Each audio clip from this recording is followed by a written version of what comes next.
This is True Sports and a live broadcast.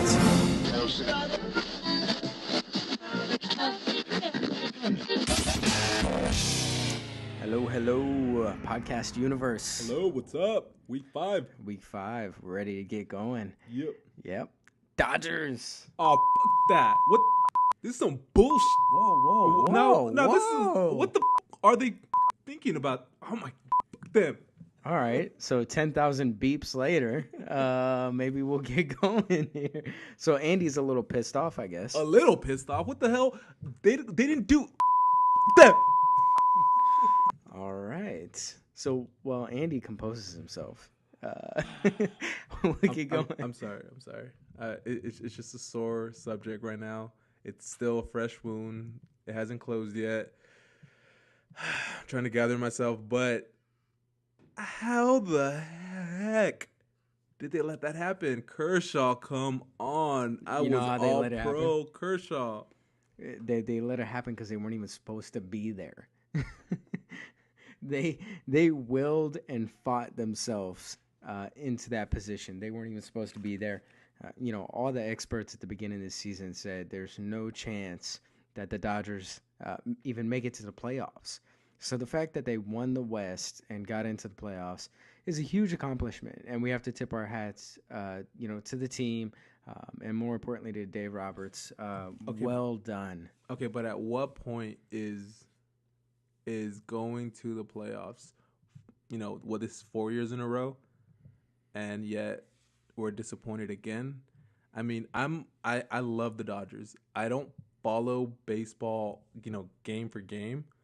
But as soon as the Dodgers are, doing something, I'll support that. That's the only LA-based team that I love, that I do follow. Not a Lakers fan. Clippers, I only say I'm a Clippers fan to piss off Lakers fans. That's the only reason I say I'll go for the Clippers or say something positive about them.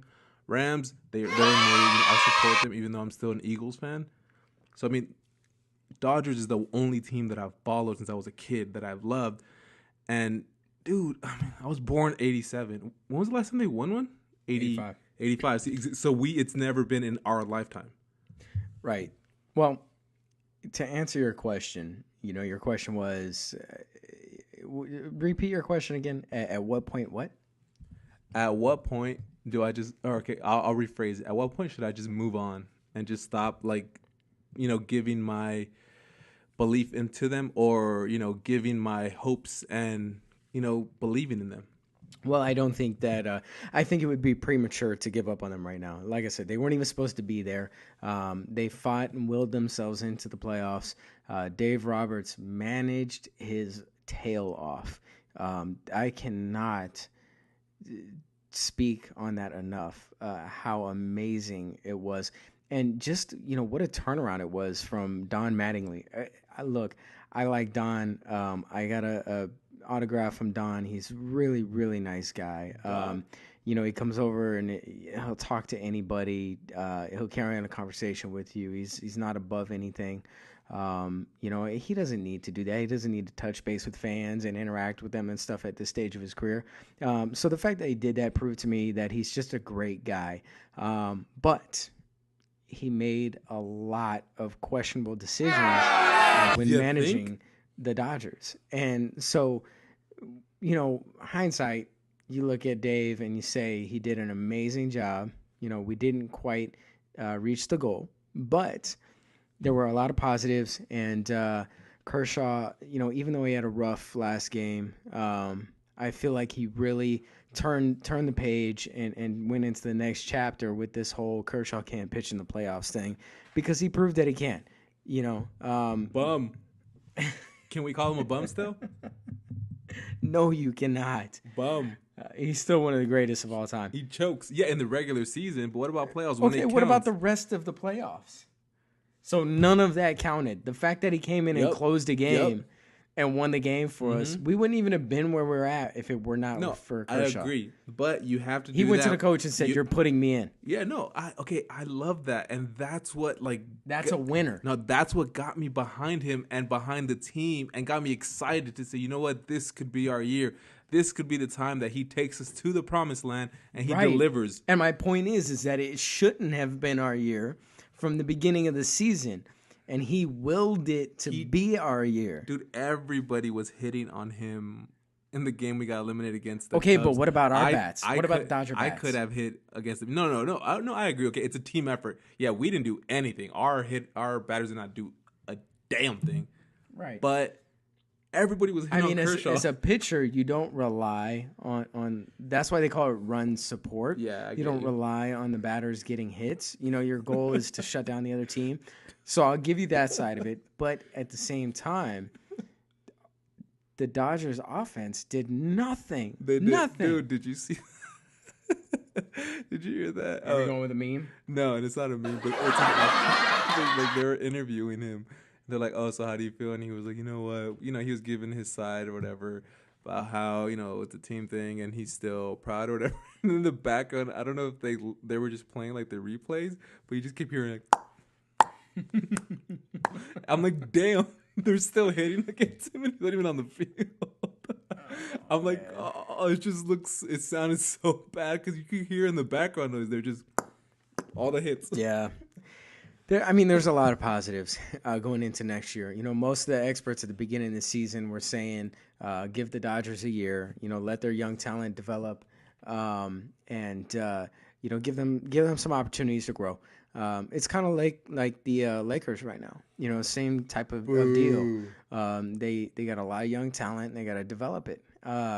So the Dodgers definitely exceeded expectations. I'll give them that. Yeah. They were very impressive in a lot of situations, and the bullpen was awesome. You know, I just hope that Andrew Friedman does the right thing and gets another starting pitcher. I know he feels that starting pitching is overrated, but they need a number two, like we had in Greinke. Solid number two, yeah. Right. We need another Greinke. Whoever that is, we need another Greinke to step in and take that number two role. So that way it's not Kershaw and Kenley doing it all themselves in the postseason. I mean, basically those two guys carried us to that game. Speaking of Greinke, are you glad we didn't give him that big contract that he wanted, that he was asking for? No, because you're not. So you would have kept that. I mean, look, you look at his numbers, and he had a terrible season. Yep. But that, what if he had an amazing season? I mean, we're looking at it now and saying like, oh well, thank God we didn't give him that contract. But had he had an amazing season, we'd be sitting here kicking ourselves in the face. So, as we're so well known for doing, yeah. Right. So, you know, I still think he earned and deserved that contract, and I feel the Dodgers should have given it to him. It sucks that they didn't, but you know, nonetheless, we're here now, so we need to find a number two. Yeah, true. I mean, I hear you, but okay, for me, a very, very, very disappointed. I could still emphasize very, extremely disappointed. Yeah, don't get me wrong, I'm disappointed too. Okay, but an extremely disappointed Dodger fan. Can you give me some hope? Give me something to look forward to in the next couple of years or even next season. Yeah, Puig is going to get traded, so that's one. And Puig's my friend. Puig, my friend too. But Puig got me into a VIP in a Dodger game. Got to go into the dugout, got to go onto the field, get some autographs. That was cool. So Puig definitely my friend. But you know, it's time to cut ties there. You know, he needs a new situation. Dodgers need to go in a different direction and get somebody who can step in and be that consistent player. I know there's been rumblings about Ryan Braun. I don't know how I feel about that. I mean, the guy's a cheater. But, I mean, there's a lot of talent out there that we could definitely trade and get. You know, Andre Ethier, I think he's earned the right to step back into that starting role. So there's a lot of positives. We have a lot of good young talent that's on very favorable contracts, you know, rookie contracts and whatnot. So just got to get some arms, man. Got to get some starting pitching. Rich Hill was awesome, so hopefully he'll be back. But we needed a solid number two. We haven't had that solid number two this season with Greinke gone. So it'd be nice to see that happen. As far as the hope is concerned, a lot of young talent. Corey Seager, you could debate. He was the MVP of the league this year. So you got Seager coming back. You got Urias. I don't know how to pronounce that guy's name. Urias. Urias. Urias. Urias. I don't know. I'm just saying. He'll be up. He'll be starting next year. So that's a positive. We still have De Leon. We still have, we got some really good young players in the system. Plus, the biggest thing. So here's my big thing. Mm-hmm. All hope goes out the window if the Dodgers do what they've been doing the past couple years and not cut the big check. Yeah. Justin Turner is a free agent, and that's one thing that nobody's talking about. We have to re-sign that guy. If we need to put up billboards, we need to put up petitions. We need to make sure that Dodgers organization hears the fans' voice that we want JT back. We have to keep the red dream on the field. So let's keep it going with Justin Turner. And we have another free agent. I'll have to double check who it is. But I think the biggest thing is re-sign our free agents, trade Puig, and make sure that the young guys are ready to go for next season. So you're saying there's a chance? Oh, this team is not going to change much as long as we re-sign Turner. Think about it. I mean, where we're at right now, we were expected to not do anything. I keep saying we, but the Dodgers organization was not expected to do anything this year, and they almost made it to the World Series. Mm-hmm. So, looking forward, if they make a couple positive moves, you cannot go backwards from here. The only thing they could do to go backwards is not re-sign Justin Turner. That would be a worst case scenario. As long as they re-sign Justin Turner, all will be good. Sign a couple key players, and let's look forward to next year. And there's a lot to look forward to next year. So that's why I say I'm really upset as a Dodger fan. At the same time, I look at it and say, you know what? The team was terrible against left-handed pitching, but overall the team looked great, and we have an amazing first-time coach who is probably going to end up with Coach of the Year. And is signed, I believe he's signed for 5 years. I got to double check that. So please don't send hate mail to Twitter and stuff saying that I was wrong. Oh, they will. Because I'll fact check it. But he's got it. I know he's got a couple years on his contract. And he is just an amazing coach. So a lot to look forward to. I think is a lot of good things. So Dodgers fans, let's stay upbeat about it. Just hang in there. All right, so now, how do you feel about the World Series? Are you even going to watch it? I honestly, I have zero desire to watch it. I'm not going to watch that. All right, so I don't want to watch LeBron James on TV every game. I'm sorry. I have zero desire to see LeBron on TV every day. Like all of a sudden he's this diehard Indians fan. Don't care. Okay, so moving on. So, what about Week 7 in the NFL? So, anything that surprised you? Oh, I want to start off with this. How about my Eagles taking down the Vikings and beating the last undefeated team of the NFL? That was awesome. We had 6 sacks on Bradford. It was a little ugly. I will give them that because did you see? I don't know if you saw the game, but it was like turnover after turnover after turnover after turnover. Believe it was like 4 or 5 like back to back and like series. It was fumble, interception. It was kind of ugly.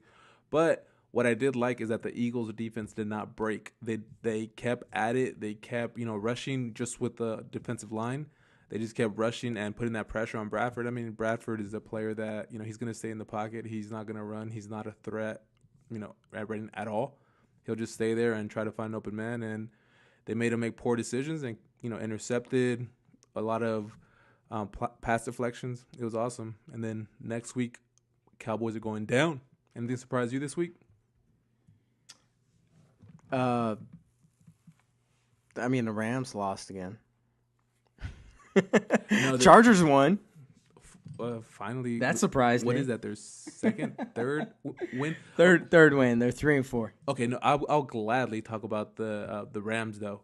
Did you see? Okay, Case Keenum had 4 interceptions, and I know a lot of people are saying, "Oh, is it time to put it in golf?" No, it's not.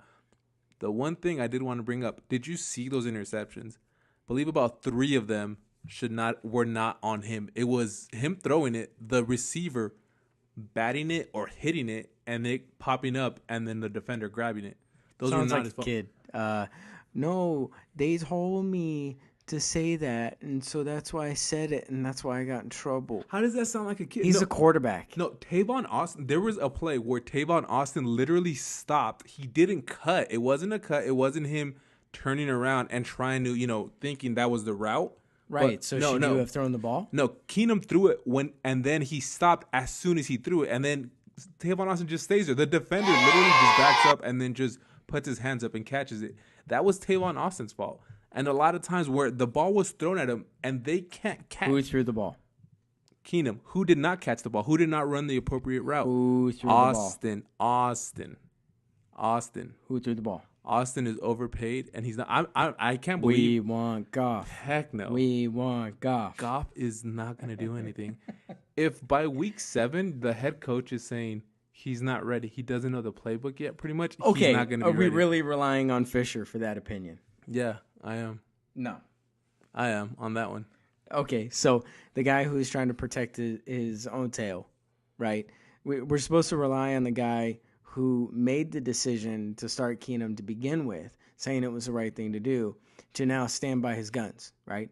Because he never gave a timetable. So now he has to stand by it. It's one of those things.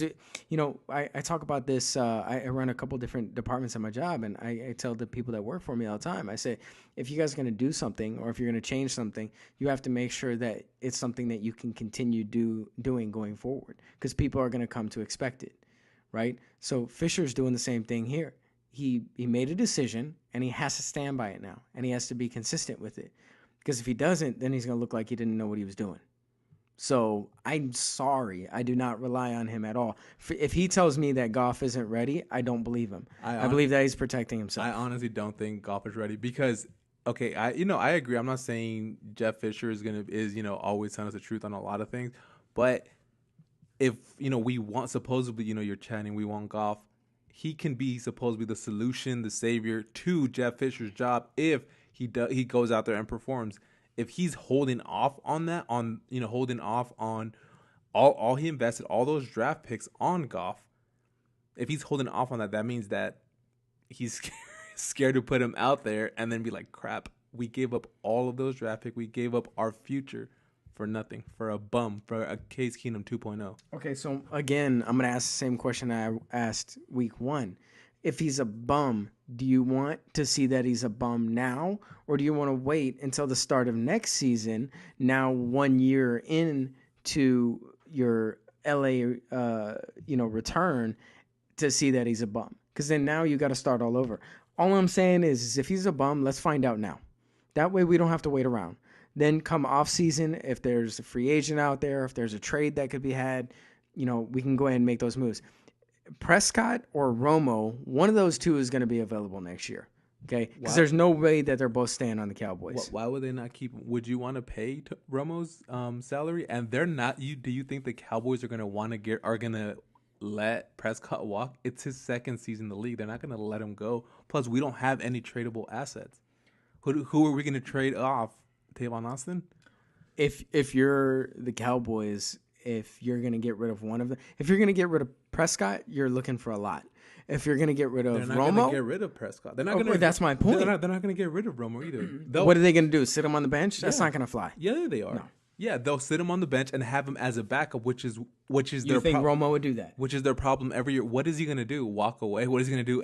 He's going to say trade me. And are they going to do it? No. Or he could do. They're not going to trade him. He could do the good old retire and then come out of retirement after the offseason. Well, I believe, if I'm not mistaken, I think he has to wait for his contract to expire. Otherwise, the Cowboys still own his rights.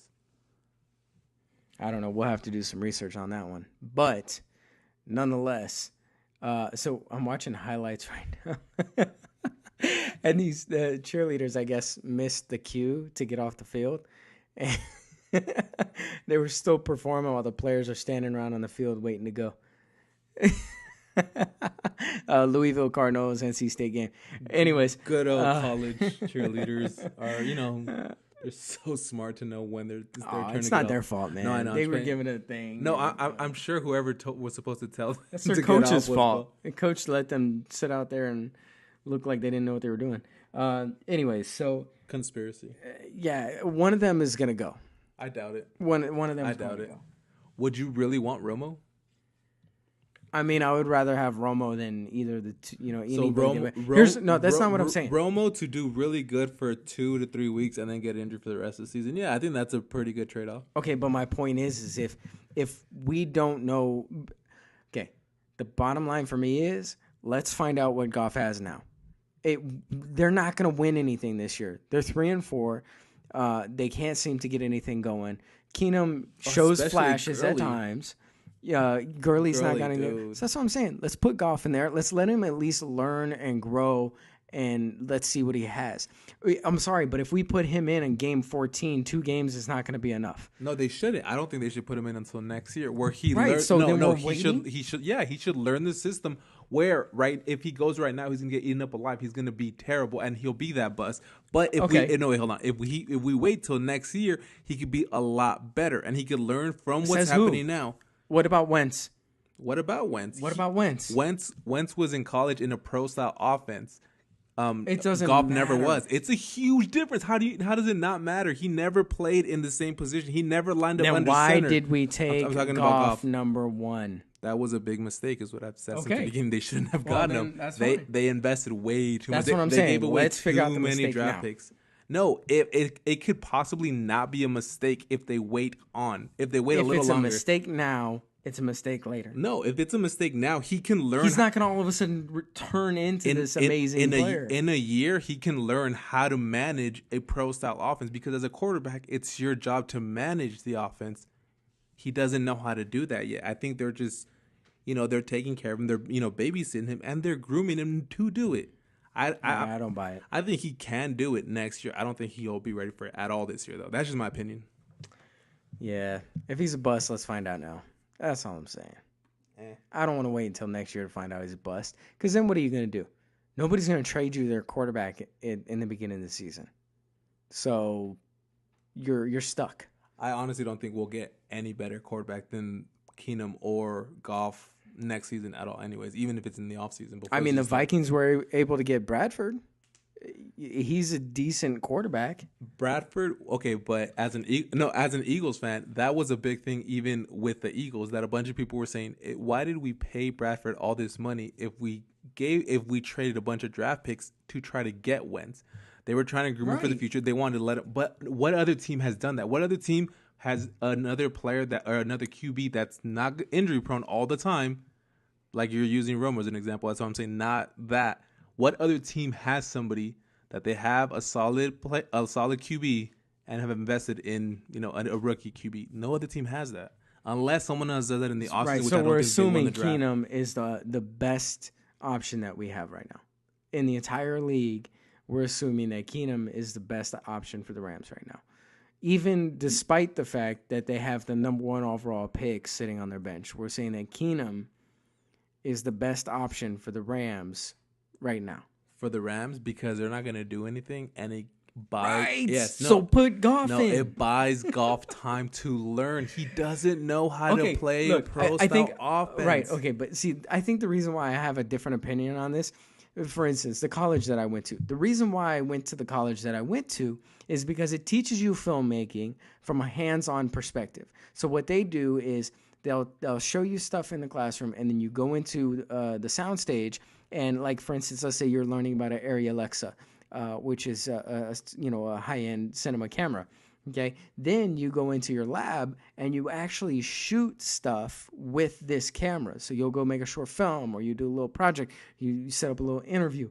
So you learn these things hands-on. They have full lighting studio, cameras, all this stuff. So we would actually make films with the equipment that we were learning about. Okay, I have to be hands-on to learn things. You could sit here and show me numbers on a page, or you can show me pictures, you can have me read books, you can do all this stuff. You could do that for 5 years on a topic, and I will not learn much. I might learn something, but if you gave me that subject and had a physical aspect for me to learn, so I can actually get hands-on with it and learn it, I would learn it in a quarter of the time, if not quicker. Okay, exactly. So my thing is how do we know that's not Goff? How do we know he doesn't need that hands-on approach where he needs to get in there and learn it? We're assuming that by him sitting on the bench, that he's going to learn what he needs to learn in a year. But what I'm saying is, what if he's like me and he has to have hands-on? This year could actually be setting him back if that's the case. That's all I'm saying. I love your analogy because I'm about to prove you wrong with this now. Okay, how you're saying you learned hands-on. Okay, so when you got out of college, you were ready to direct something on your own, right? I wouldn't say I was ready to direct something, but I was able to go on a professional set. And when the DP asked me, because the thing is, nobody's going to start out as a director, right? So when I would go on a set, for instance, the first AC would ask me for viewfinder, right? I knew exactly what that was because I have touched it. You were knowledgeable and you knew where everything was. You knew you were ready for what you were doing. Because I had touched it and I had used it. Okay, exactly. Okay, so that's Carson Wentz.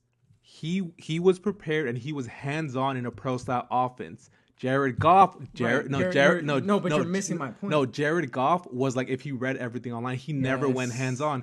He's never been in a pro style, and he doesn't know what to do. I understand that. They're missing what I'm grooming him. saying. No, they're grooming him. They're grooming him by having him sit on a bench. Yes. No, what I'm saying is that we are assuming that he is learning by sitting on a bench, looking at the playbook and watching Case Keenum do it. What I'm saying is if I went to a school, if the whole training staff is saying, "Yo, you know what? He's not ready." They told NFL insiders, "You know what? Side note, this kid's not ready yet. He doesn't know what he's doing." That's fine. I could live with that. But that's not what I'm talking about right now. What I'm talking about is we are assuming that he is learning something by sitting on the bench and watching these games. And what I'm saying is what if he is a hands-on learner? He's like me, where he has to get his hands dirty to learn something. You could tell him something 10 times the same way every day, but until he actually touches it and does it, he's not going to learn it. What if that is his way of learning?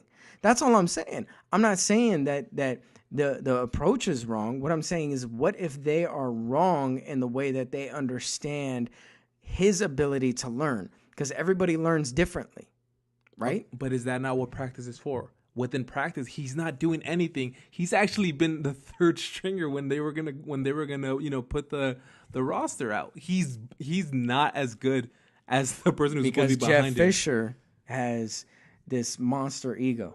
No, he does. I understand that. But when it's not only Jeff Fisher, when the whole staff is agreeing, yeah, he's not ready, he should not be out there yet. I'm not disagreeing with that.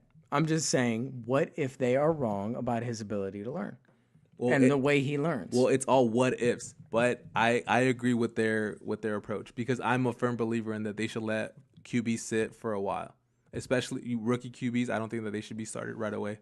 Right. We had a really, really, really hot take on your Instagram when you posted week 4. A Laker fan, a hot take. Like, it was so hot that I couldn't touch the keyboard. It was so hot. So a Laker fan on your Instagram said, bold prediction. You go ahead and tell me. All right, so the bold prediction. Where's my phone at? All right, so the bold. I remember what it was. Oh no, the bold prediction was we'll trade for Westbrook, and it was another player as well. No, they said next year. No, we'll sign Westbrook. And they said, I believe it was another player, if I'm not mistaken. Gordon Hayward. Yeah, there you go, Hayward. Because Hayward's a free agent this summer. Yeah, okay, you're right. Summer. They said Lakers acquire Hayward and Westbrook and 3-peat. 3-peat starting next year. 3-peat. As you. I'll let you spill your Laker. Okay. On it. Go ahead. Not gonna happen. I don't think you guys will get Westbrook, first of all, and second of all, I don't think Westbrook is the missing piece for you guys. I don't think you guys will win a championship if you guys get Westbrook next year. I don't think you guys will win a championship in the next 5 years. You, as our resident Laker, fanatic, do you agree with this? No. Okay, the Lakers will never, ever, ever win a championship with Russell Westbrook.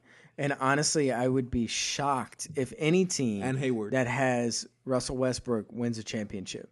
And the reason being is because there is a reason why Kevin Durant did not want to play with Westbrook anymore.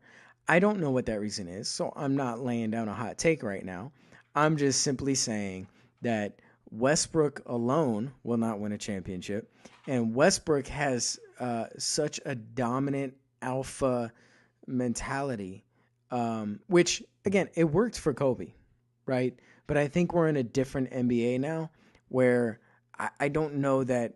I think Kobe's work ethic transcends all generations. I think Kobe's work ethic will always take players to another level. But that mentality, I don't know that that mentality fits in today's NBA. Um, and it's again, you're talking to one of the, you know, I always consider myself one of the greatest Kobe fans. I am die hard Kobe fan. But I also am a realist, and I also pay attention to the NBA, and I'm also a basketball fan. And as a basketball fan, I don't see Russell Westbrook winning a championship as is. I think it would take some changes in the right team. That team is not the Lakers. And I, as a Laker fan, do not want Russell Westbrook. So, Laker fans, if you're going to come at me with somebody we should pick up, don't bring the Westbrook case because I'll fight that with you all day and tell you why we do not need and should not go after Westbrook by any means. I have a bold prediction of my own, though. Something that nobody saw coming. Is this Lakers related or just yes, NBA? it's Lakers related. So my bold prediction is that, you ready for it? Probably not. Nick Young starting shooting guard for Los Angeles Lakers. When? Beginning of season or Yes, when? on Wednesday.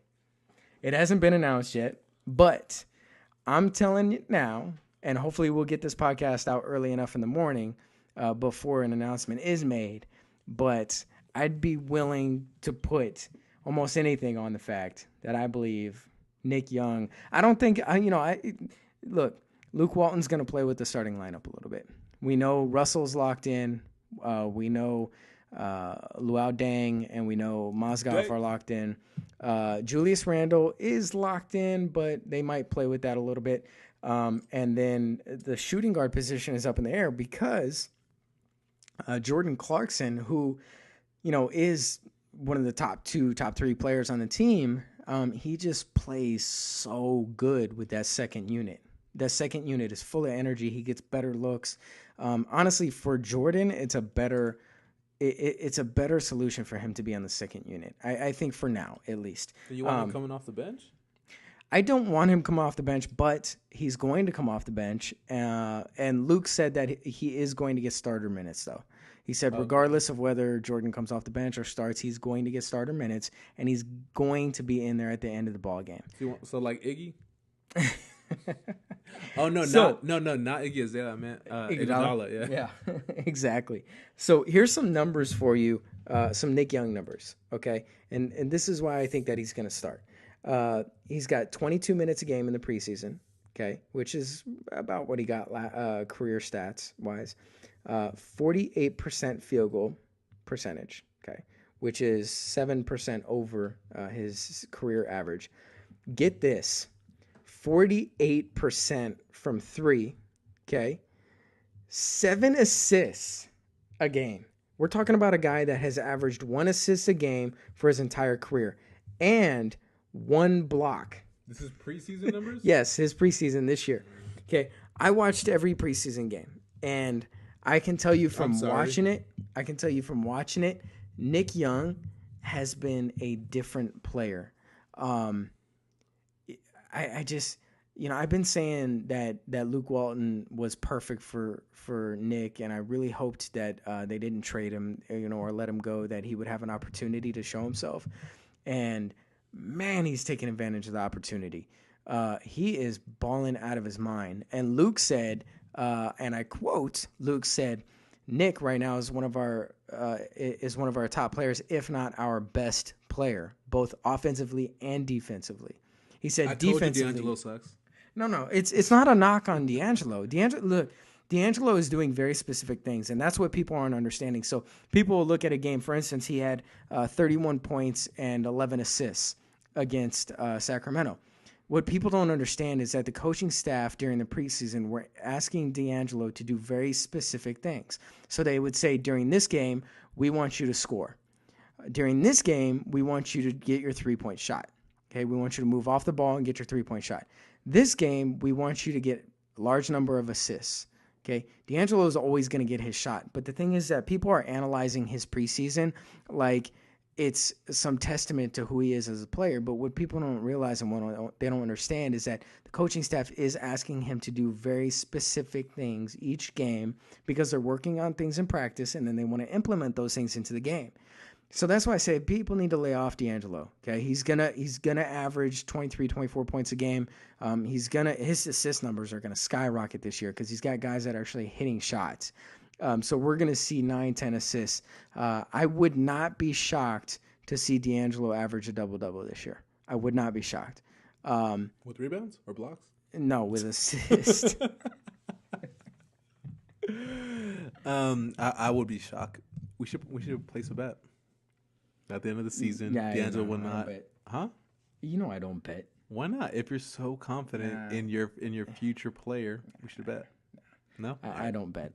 But I will gladly replay this clip at the end of the season. All right, and whoever's wrong will get the Game of Thrones shame bell on them. Shame, with a cling, cling, cling, cling, cling, cling.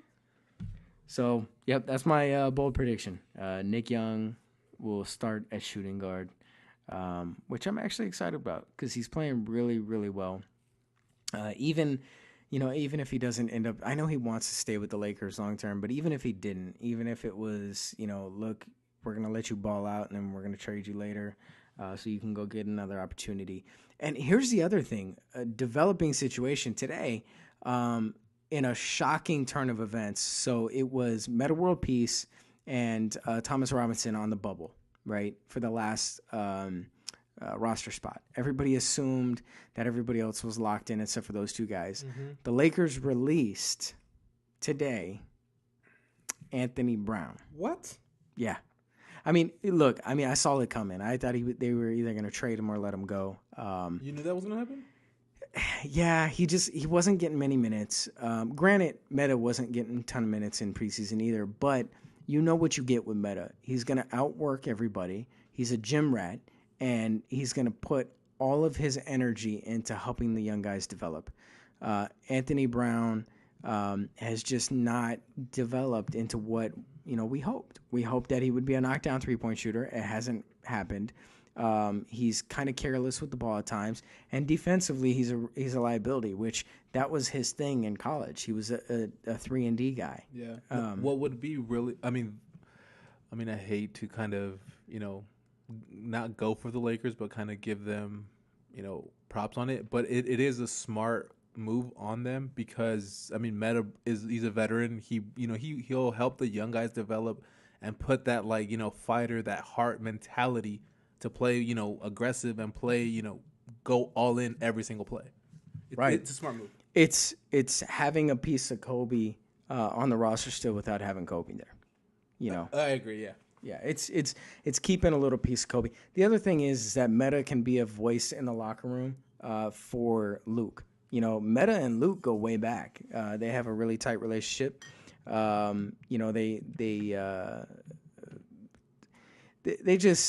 They click. They understand each other. And I think that that's a great thing for Luke to have in the locker room. Somebody like Meta. And the thing is too is that Meta is first in the gym and last out of the gym. And you're talking about a guy that's 36 years old now. That's old for an athlete. That's right, old. And that's what I'm saying. It's like having Kobe there without having Kobe.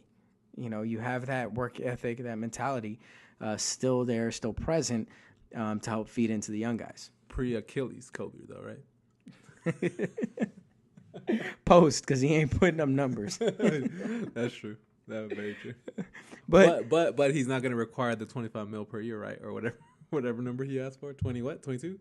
20. Man, can you imagine if Kobe were to sign a contract today, what it would be? You'd probably be talking about at least 35, 36 mil a year. Wasn't another country? Was it Italy, China, somewhere else? They were. I know the last year they were offering, for him to play another year, overseas, and I forgot what the number was. But yeah, I'm sure. But you're talking about he made $25 million last year, and you look at these contracts that are being handed out now. It's like guys that are role players are almost making that. You know, Yeah, like the two guys that you guys in the off season, what they got, it's yeah, ridiculous. Mozgov and Luau Deng. There you go. But I mean, I have mixed emotions about Deng, but I love the Mozgov signing.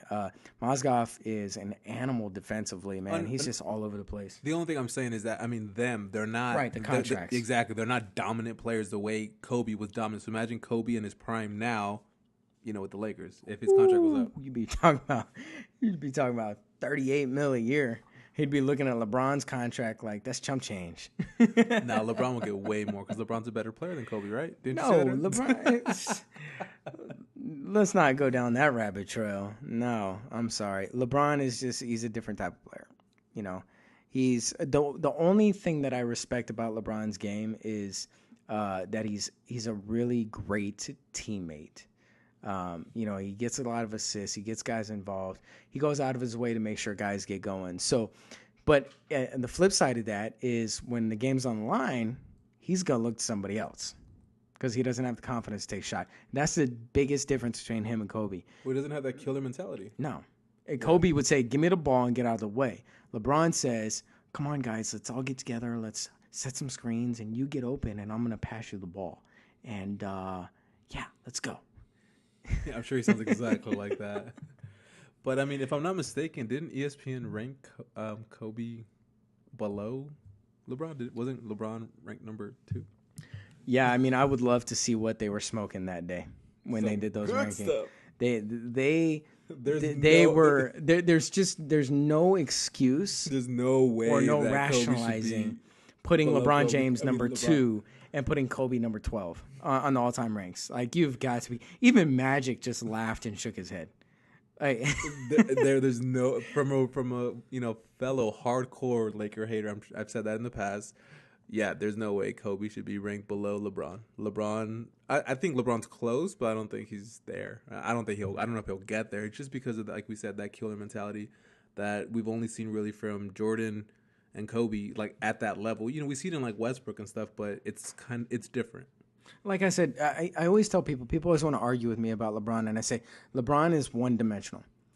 I say if you take 15 to 20 pounds off that guy, would he be the same player? And 9 out of 10 people will say no. And that's just the reality of who he is. He is very one-dimensional. He's physically dominant. Right. Yeah. He's going to get to the paint, and he's going to get fouled, and he's going to travel in the process. And the referees are not going to call it because he's King James. It's not traveling if you take 5 steps, right? That's what LeBron does. That's no, what it's LeBron 6. Taught me. Oh, it's okay, 6. Okay. Yeah. After, so 7 is traveling. That's what LeBron taught me. Yeah. Well, and James Harden learned from him as well. Like they both went to the same school on dribbling. But yeah, I mean, he's one-dimensional. And that's the thing. Kobe, if you look at Kobe's career, he consistently evolved, right? He changed. He went from being that I'm going to fly through the gym and dunk on everybody to I'm going to get 3-point shots to I'm going to go ahead and dominate the post to and then all throughout that, the entire process of that was when the game's on the line, give me the ball. I don't care if I just airball it, give me the ball, and I'm going to win this game. And he did. He did that a lot.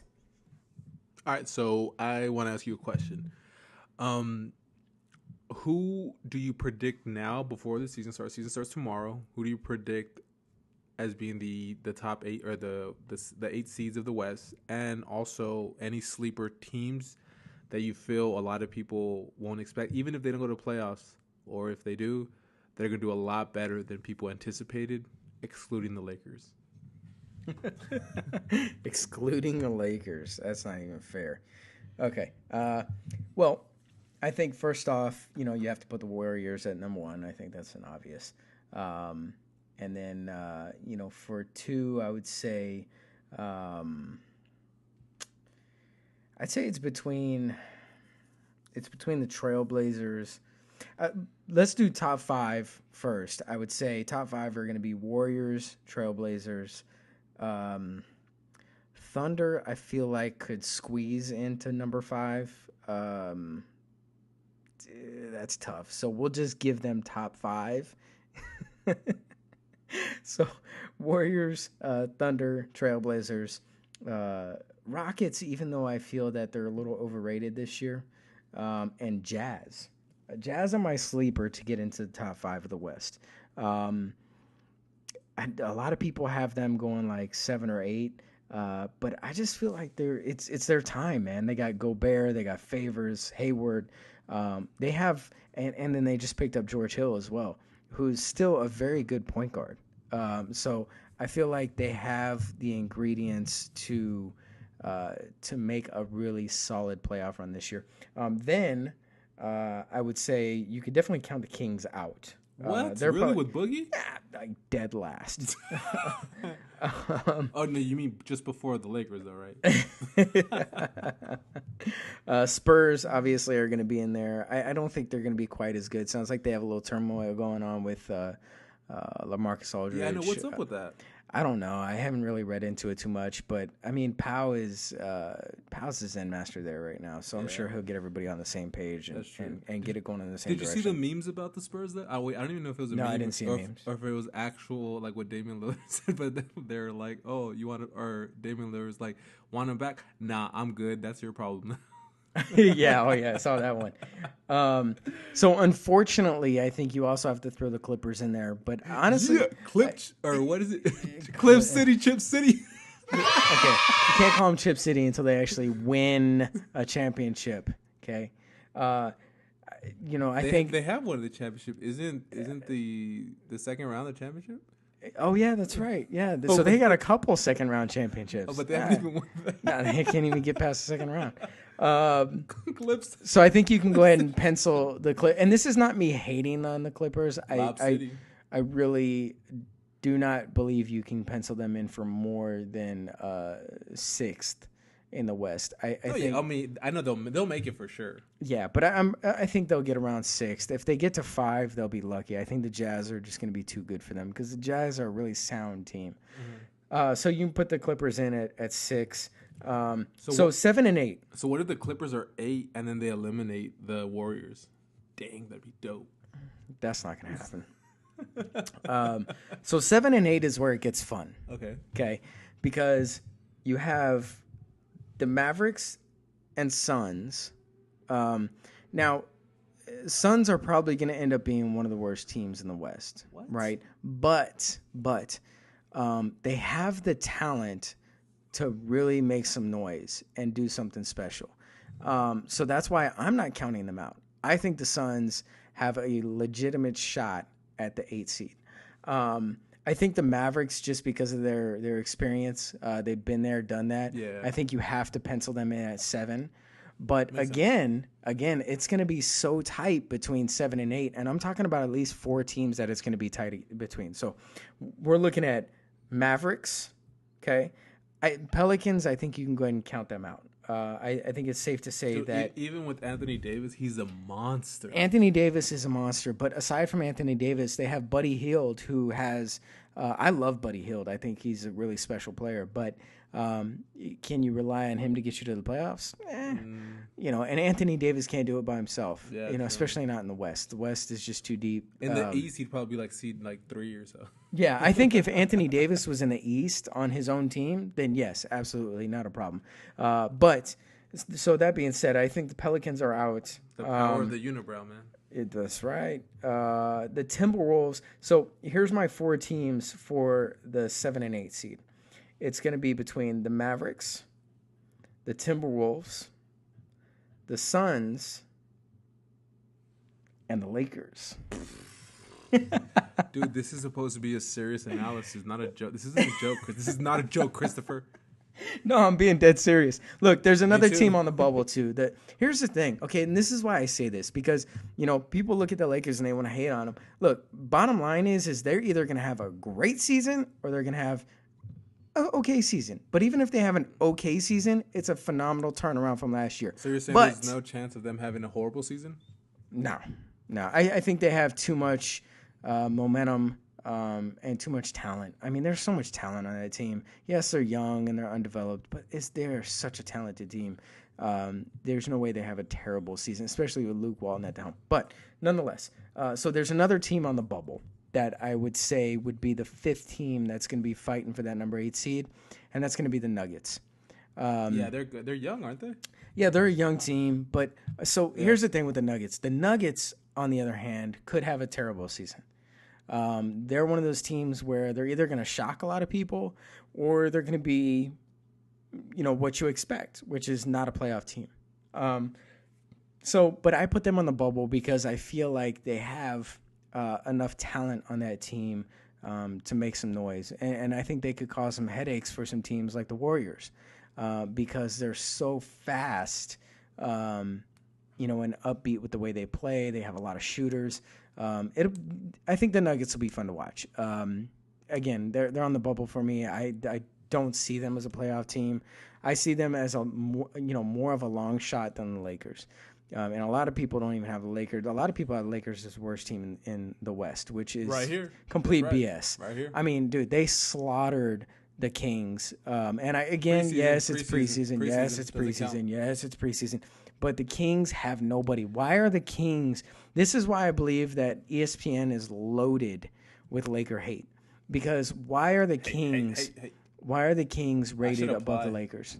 I don't know. I should apply for ESPN. You should. If You they're should. Laker haters. Hey, look, fit I love right- ESPN, I'll fit but right in. the Laker hate is real. Oh, I love ESPN and I hate the Lakers, man. Made in heaven. But seriously, man, the Kings should not be rated above anybody in the league. They're terrible. The only thing they have going for them is Boogie Cousins. Nobody is on the same page in that organization or in that team. They've changed coaches multiple times. So the fact that they have been rated above the Lakers is just absolutely ridiculous.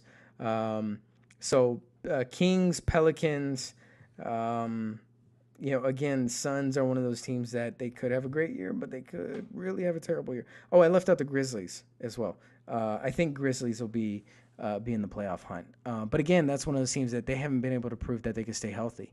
So, yeah, and they got some guys that are getting up there in age. Zach Randolph, Marc Gasol. Marc Gasol is a young guy, but they got some guys that are getting up there in age. So I think the Grizzlies have a shot at the playoffs, but they have to stay healthy. They're kind of in the position the Lakers were in the past couple of years, where it's like if they stay healthy, they're going to be dangerous. But it's a big if, and it's in quotes. It's like if, don't know. So we'll see what happens. If D'Angelo can keep his phone away, if the West is deep though, man. The Western Conference is going to be a lot of fun to watch this year. That's for sure. Oh, definitely. And that the race down the stretch, the last 2 months of the season are going to be a lot of fun. So definitely tune in for the last 2 months of the season. Yeah, definitely. So I did want to touch bases on a little bit of more NFL. And dude, you know what's really getting on my nerves is how the officials call penalties for every little thing, and then they wonder why the ratings are down in the NFL. NFL has been king for so long, where their ratings on like I saw this thing where the ratings on like on a Jacksonville game was higher than I don't know if it was a baseball playoff or a baseball World Series a couple years ago, which is not surprising. I mean, the NFL is huge, right? Baseball, they have their little issues because of the whole, they're kind of, a lot of people say it's too traditional. They don't want to kind of, live with the times. But it seems like the NFL's going that route. They're finding players for wearing personalized cleats, where I know it happened with Antonio Brown. They keep finding where he can't keep those cleats on, and they won't let him back in the game if he doesn't take them off, and then they give him a fine. Same thing with players with excessive celebration. They find them. And so, they're toning down a lot on that. And it sucks because I remember I used to love that when T.O. would just grab the popcorn or get the, pom-poms, or, people, the players, they would go on the field expecting to score, and they already had a celebration in mind, either a dance or something. It was fun. It was entertaining. It got you hyped for it. Even Cam last year when he kept doing the dab. Keyword. What? Entertaining. It was. It's entertainment. It is. Like, and people need to back up and lay off. Seriously. Wait, who are you talking about? The officials or the fans? The NFL for fining players. Oh, exactly. You're selling a product to us. Who cares if you get a letter from a fan that says that when Cam Newton did the dab, it offended her? Like, that okay, that's what I don't get. How is it no? there's Okay, certain things I understand, like the twerking. yeah, Yes, yeah. I Okay. get that. Antonio Okay, Brown, I'm that not was gonna let my kids hilarious, but watch I that. get it. Yeah, that was hilarious, but I get it. If there's kids or what, whatever, because it's a family thing. But what I didn't get was when last year everybody's like, "Oh, the dab is offensive." How is it offensive? But when Aaron Rodgers was doing the, discount double check where The thrust. He's he's doing a hip thrusting thrust. exactly, but that's okay. No, that was not all right. But when Cam Newton is just going in there, and he would tell people, "Hey, if he would tell the other teams, if you don't want me to dance in the end zone, you don't want me to dab on you." Stop me. This year, they're certainly doing it. Last year, no one could stop them. It just sucks, and it's diminishing the game a little bit. It sucks, and it seems like the quality is going down because even the players are just like, okay, well, we can't do anything because we're gonna get fined. I'm sure after a while they're like, hey, getting fined a couple, $1,000 every week is kind of hurt my pocket now. Every time I get this check, I'm noticing Yeah, it's a lot especially when they smaller. don't have guaranteed contracts. Exactly. So it sucks, and I For a get. basketball player, it's nothing. They're getting paid Oh regardless. yeah, if they could be injured, and like what happened with Derrick Rose in Chicago, he still got paid. Those years that he wasn't playing when he kept getting hurt.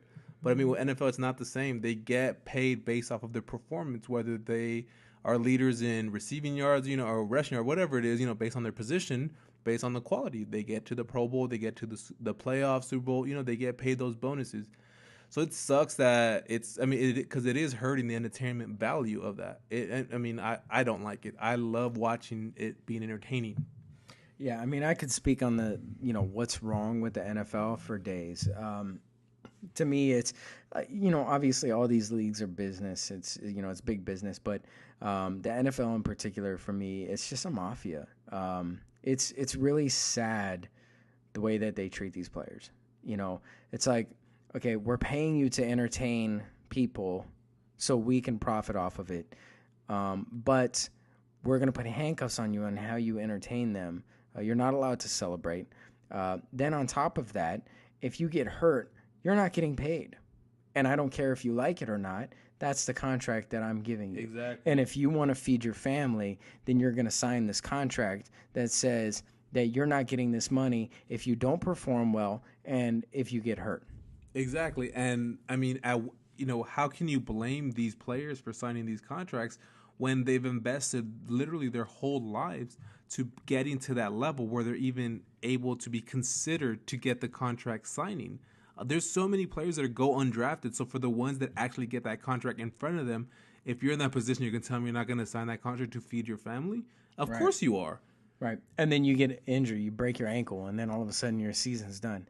Then what do you do? And you have no experience on anything else. Like, it sucks and it's sad, of what's going on. But they don't call it the no fun league now for no reason. It sucks. It's sad, man. I think NFL needs to take a serious look at it. When is the next, Players Association meeting and the bargaining agreement between the league and the players? I'm not sure if it's this upcoming year or the year after that. It might be the year after that. I'm sure if it's neither of those, I'm sure somebody will reach out to us and let us know that we were, wrong and we're idiots for that. So we do appreciate that feedback, but yeah. it's coming up soon. It's coming up for sure, like in the next 3 years or so. So I know, one argument that I've heard in the past is that, well, if the players do a lockout, then all the NFL has to do is go sign all those undrafted players or go to the Canada League. Oh yeah, but I will not watch that. I will not watch that. So that's my point. If you're the players, at what point do you say, screw this? We're not playing another single down until you give us guaranteed contracts. Obviously, not everybody can get guaranteed contracts. There's non-guaranteed contracts in the NBA. But for your starting players, your key guys, they should have guaranteed contracts. It's ridiculous. So you're gonna tell me like Antonio Brown? This year's, I'm sure they had their cap and everything, so they couldn't go above it, but he couldn't get more money, even though he led the league the last couple of years in. I don't know if it was just yards or receptions, but he's a monster. Change has to happen. Exactly. Andrew Luck, he kind of undersold it, so he made it so, even quarterbacks coming up aren't going to get as big contracts as they could have. He got a fat guarantee, though. Yeah, no, it was, but he could have gotten more. Von Miller kind of pushed the envelope, where, Fletcher Cox from the Eagles, he got paid. He pushed that envelope and helped for Von Miller to get that extension because they were saying, okay, well, we'll just let him sit. And he said, I'm not going to play another down. I'll sit. But, the fans need to stand up too for the players. Oh, we should. I'm very upset. Fight for it. Yeah. It's on a human level, I think we have to get together and fight for these players because they deserve it, man. They're out there putting their bodies to the limits for the fans. So I hope And all the their fans health, appreciate yeah. it, man. Yeah, Yeah, I mean, definitely. because the concussion thing is serious and all that, but so we'll continue on this discussion another week, and I know you're next week you're gonna give us your Eastern Eastern Conference Conference top playoffs. eight. Yep. So it'll probably just be Let's do it. the Cavs, the Raptors, and that's about it. All right, so we'll see you guys. This Have a wraps great up week, episode guys. 5. Have a good one. Bye.